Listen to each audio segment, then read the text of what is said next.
Then sings my soul, my Savior God, to thee. How great thou art, how great thou art. Then sings my soul, my Savior God, to thee,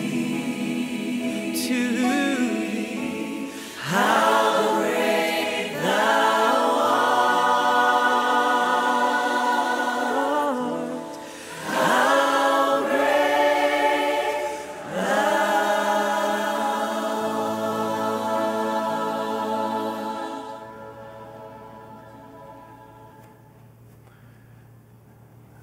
Thanks. That was kind of like a glimpse of school life, campus life for the kids. One of the things for Christian education that's real important for us is we understand that the kids, they live in kind of two situations. One in a world that they see every day, and one that the way the world should be. And one of the focuses of Christian education is to prepare them to interact in the world they live in, and to prepare and be able to make changes in the world the way it should be, to make things better. Starting with the little kids, you see it even then. Since I teach kindergarten, I see what the kids have learned already and what they think how it should be. So for kindergartners, I teach a game called Red Light, Green Light. I'm sure most of you can get the idea already. For kindergartners, it's body management. They have to learn not to run into each other. They're very little, and it's so much fun that they just, if you're not careful. So Red Light, Green Light teaches them not to. And so I asked them, all right, everyone ready? What does red light mean? And they scream, stop. Awesome. All right, what does green light mean? Go. Awesome. And there's one more light. It's called yellow light. And this is where you learn what the kids learn. And I said, what does yellow light mean? And this little girl runs up before everyone else and goes, it means drive real fast. I go, oh, well, maybe it has meant that, but for this game, it means slow motion, okay? We're gonna go slow and learn to control ourselves. And you see the kids are learning they learn by seeing. And part of our jobs is to help teach them the way things should be, and we go from there. And you see it in the junior high too. We promote a vegetarian diet, and most of the kids, if they eat meat, they say vegetarian diet, it's like rice and beans, Mr. Nelson.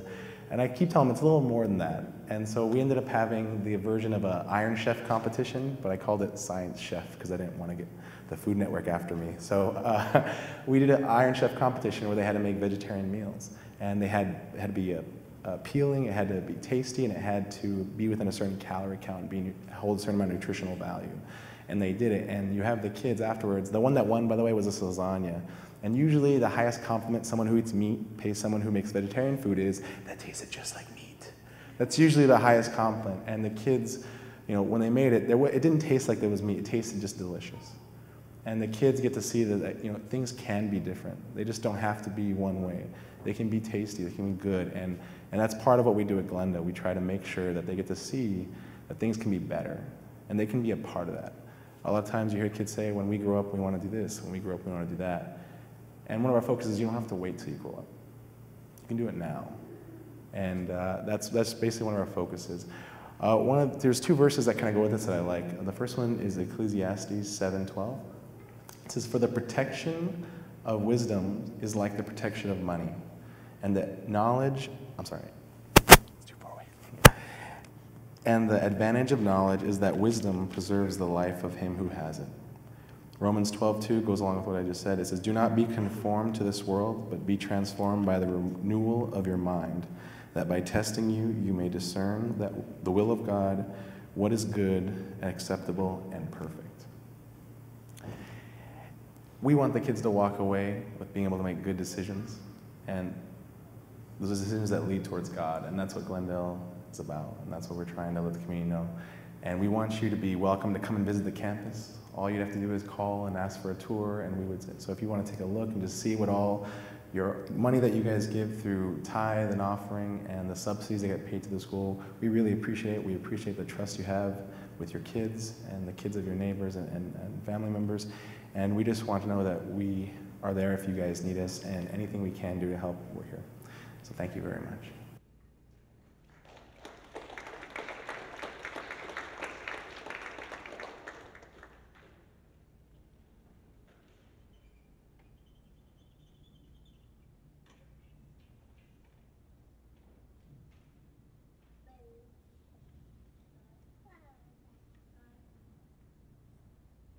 Don't worry, this is all planned, so I'm only going to take about 12 minutes if everything works out right. We had this thing all worked out timing-wise. And I'm just going to piggyback on the Christian education emphasis here. I'd like to thank Glendale Adventist Academy and elementary school students and teachers and staff for their presentation today, and as well as what you do all year long, not just what you do today. They really help our kids. And actually, it's not just for Adventist kids, right? We have a lot of people from the community, and a few actually exchange students from China too. So it's serving the greater community. Today, we're highlighting Christian education. So of course, I tried looking up the subject in Scripture, and there's probably not much in there that says one should send one's children to a Christian school, much less an Adventist school. One of our church's founders, Ellen White, of course, has a lot to say about Christian education. But in the short time I have, I just want to give a more personal testimony as to why I believe in Christian education. Firstly, I'm a fourth-generation Adventist and was born into a family of Christian educators. My grandfather, who was a carpenter, didn't have much formal education, believed so strongly in Christian education that he insisted his children all attend the local Adventist school and college. So they all attended PUC. That's Philippine Union College, not Pacific Union College. The school actually eventually moved out of the city to a beautiful campus in the country and became the Adventist University of the Philippines. I think some of you may know that place. I think Leslie and Bjorn, if you know them, I think grew up part of their lives in that campus. My dad used to say that that institution, PUC, gave him everything he ever needed in life, since he attended there from the first grade on through his master's degree in education. That is also where he met my mom, and from there my parents were the second Adventist missionaries sent out from the Philippines. Their assignment was to teach at the Adventist College in Taiwan. I lived on Adventist campuses most of my growing up years in the Philippines and Taiwan. My parents were both teachers, and in fact, my dad was my high school algebra teacher and principal, and my mom taught me high school English and literature. Most of my childhood memories revolve around my parents' role as teachers and missionaries. Education and mission service took our family everywhere, from the densest, smog-choked, bustling cities to the most desolate, far-flung rural academies. I was baptized outdoors at the age of 10 on a cold, rainy Sabbath afternoon in a stream just outside the campus of Northeast Luzon Academy, where my dad was the principal. This place was so remote there was no electricity or running water. It was my older brother's chore to pump water from the shared neighborhood well, which was fortunately only about 200 feet away from our house, but he had to carry the water up to the second story of the house we shared with another family. Since I was younger, I had the easier task of washing the dishes and cleaning the house. So what does a child do for fun in desolate places like that? You wade in streams and crawl in shoulder-high, sharp grass that's sharp enough to cut your skin to shreds, looking for fish, monitor lizards, bird nests, insects, and anything else that moves. You make things out of pieces of scrap wood, old springs, and anything else you can find. And you go to the library and read all the books, magazines, and newspapers you can get your hands on. What do you do in the evening without electricity? You go out to the porch or the deck and watch fireflies and watch stars. It's amazing to see stars in places that do not have electricity, outdoor lights, and light pollution. You can pick out orbiting satellites because they are the stars that move. It is really amazing how, deprived of other stimuli, one senses get fine-tuned to things one would miss otherwise. I remember going on Sabbath afternoon hikes and bike rides up into the hills and mountain villages in Taiwan. I recall the bamboo forests, the Buddhist temples, and the raging streams and rivers. Looking back at those days, it seems like a different time and era. Life was simpler, values were more clear-cut, entertainment was cheap and free. But time moved on, and to give us children more opportunities for growth and career choices, my parents decided to pull up stakes and immigrate to this country. They had to start life over again in a new land. Both parents went up and down the state, visiting every academy and junior academy looking for work. Times were tough for teachers back then. After months of searching and taking all types of part-time work, they eventually decided to start looking into the Los Angeles public school system. They started from the bottom as substitute teachers. They did this for a few years until they got more stable positions. For my mom, it was teaching English as a second language and night or adult school. And for my dad, it was teaching in various junior high schools. When they eventually retired from the public school system, my dad was chair of the math department at LeConte Junior High, nearby here on Bronson Avenue, right here in Hollywood. And my mom was teaching both day high school and evening ESL, or English as a Second Language, classes at Belmont High. In total, my parents spent almost an equal time in Christian education and in the LA Unified School District. 20 years working for the Adventist Church and 20 years teaching in the public schools. They were committed Christian teachers in both settings. So what is the difference? Well, let me share with you my own experience, and perhaps that may add to why I believe in Christian education. When we immigrated to this country, it was the beginning of my senior year in high school. From the idyllic, protected Adventist campus environment, I was suddenly thrust into the inner city of Los Angeles public high school systems, LA High to be specific. I recall the shock to my system when I saw rolls of barbed wire on top of the chain link fence that ringed the LA High campus. The classes were held in temporary trailers. This was right after the Sylmar earthquake, and they were rebuilding the new school. How I wish I could attend Glendale Academy or any Adventist academy, but we were new immigrants, and as I mentioned earlier, my parents were substitute teachers at the time, and their income was not predictable. But as soon as their income stabilized, they sent my younger sister and brother to Glendale, but that was for later, and unfortunately not for myself. When I eventually had to choose which college or university to attend, I found out that no Adventist college offered a degree in my career of choice, architecture. So I ended up at Cal Poly in San Luis Obispo. So like my parents, I too had a good dose of both great Adventist Christian education and a rich, fulfilling public or secular university education. I was actually got involved in secular campus ministries up at Cal Poly and started a collegiate group up in the small church up there.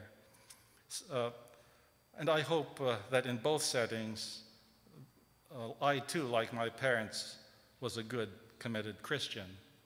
So again, I ask, what is the difference?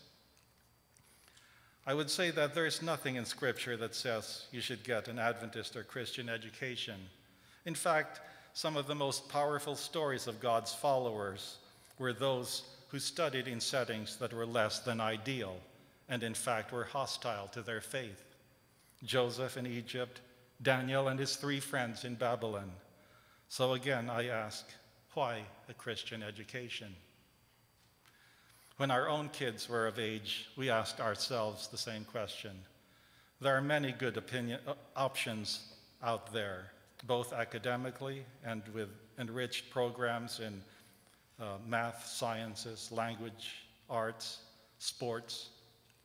Yet Christian education is safe and Christian education is safe and reassuring, but it is also perhaps too insular and does not expose one to a larger worldview.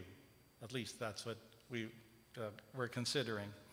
For me, it was a very personal decision, and it came down to values. We know values are caught, not taught. It is caught in the home and in the school. It is caught in media and in the workplace. It is caught from parents, siblings, teachers, co-workers, and everyone we are exposed to. When I think of my parents, there were many things we disagreed with, perhaps even including their application of some religious and spiritual principles and practices. They were much more conservative and perhaps a bit too denominationally insular for my tastes.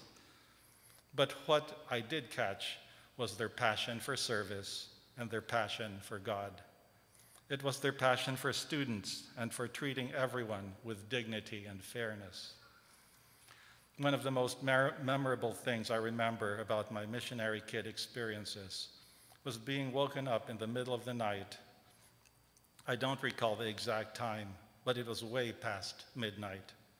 Two men from what is the equivalent of our FBI came knocking on our door asking for my dad. They said they had to come to arrest one of the students who was at that time sleeping in the dorm. My dad took the men to the dormitory, and they took the student into custody. But before they left, my dad asked if they would share a meal together before they left. Mind you, this was in the middle of the night. So while my mom cooked a meal, my dad entertained the two detectives and had to obviously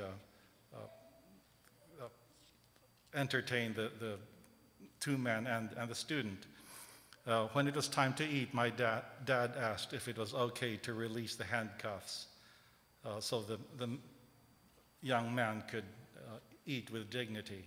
And after all, he said, there are two of you, and this young man is not going anywhere or going to do anything without my permission. They agreed, and we all had a meal by candlelight because there was no electricity. It was a surreal scene for a 10-year-old like me. I don't know why I was up at this time, but that was life in the mission field. You just rolled with the punches. After the meal, my dad asked if he could pray before they left. They all knelt down, and my dad prayed for their safe travels, and for the detectives and their families, and for the young man and his family. He prayed that the young man would continue to hold Christ in his heart and take the Christian principles that he had learned with him wherever he went. Why do I believe in Christian education?